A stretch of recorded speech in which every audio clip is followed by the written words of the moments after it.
Hello everyone, welcome back to my channel. আমি তোমাদের জন্য আজকে নিয়ে এসেছি পুরভরা কাঁকরোলের কোপ্তা কারি। তাহলে এই পুরভরা কাঁকরোলের কোপ্তা কারি আমি কি করে সুস্বাদু করেছি সেটা আজকে দেখার পালা। একদম নিরামিষ একটা রান্না, দারুণ সুস্বাদু হয়েছে।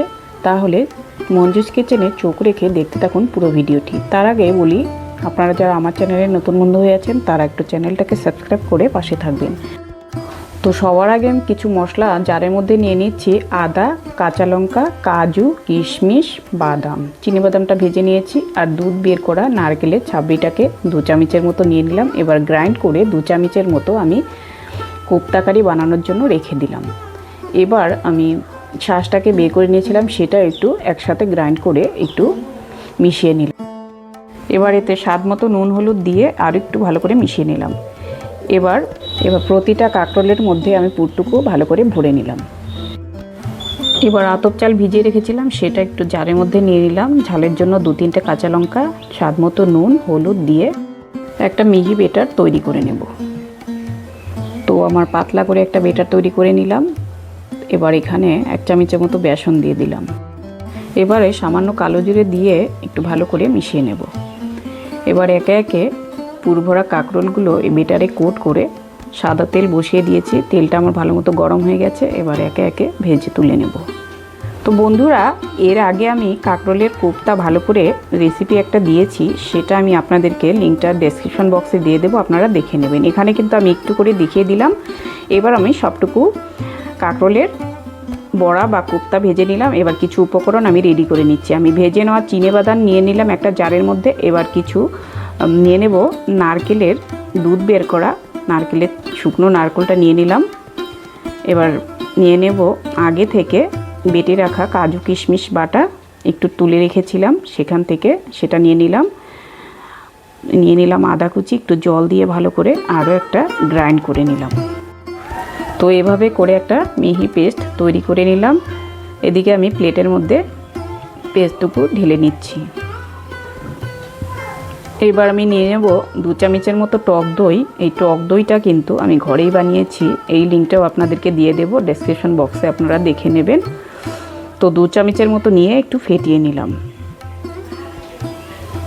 এবার আমি ভেজে রাখা তেলের মধ্যে দিয়ে দেব গোটা গরম মশলা, তেজপাতা, এলাচ, দারচিনি, লং আর দিয়ে দিলাম গোটা জিরে।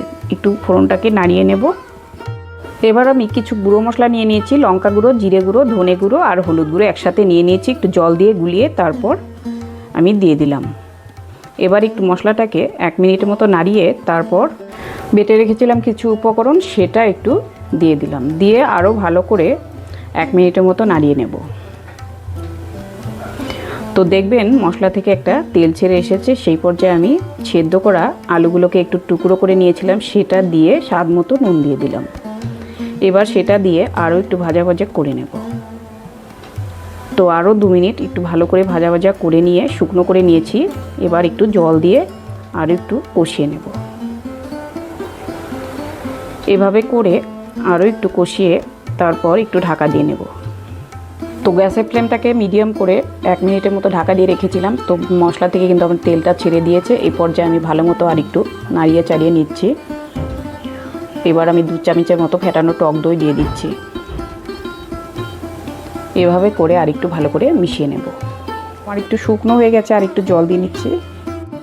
আরও 1 মিনিট ভালো করে কষিয়ে আমি একটু উপর থেকে তেল ছেড়ে এলে তারপর আরও একটু ভালো করে কষিয়ে নিচ্ছি।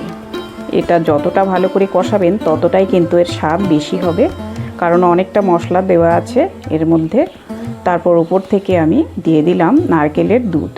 নারকেলের দুধটা দিয়ে একটু গ্রেভিটাকে ভালো মতো মিশিয়ে নিচ্ছে। আপনারা চাইলে এখানে আরেকটু জল দিয়ে গ্রেভিটাকে বাড়িয়েও দিতে পারেন। এবার গ্রেভিটা ফুটে এলে তারপর একে একে ভেজে রাখা কোপ্তা বা পুরভরা কাঁকরোলের বড়ার কটা আমি দিয়ে দিচ্ছি। এবার একটু নাড়িয়ে চাড়িয়ে মিশিয়ে নিচ্ছি।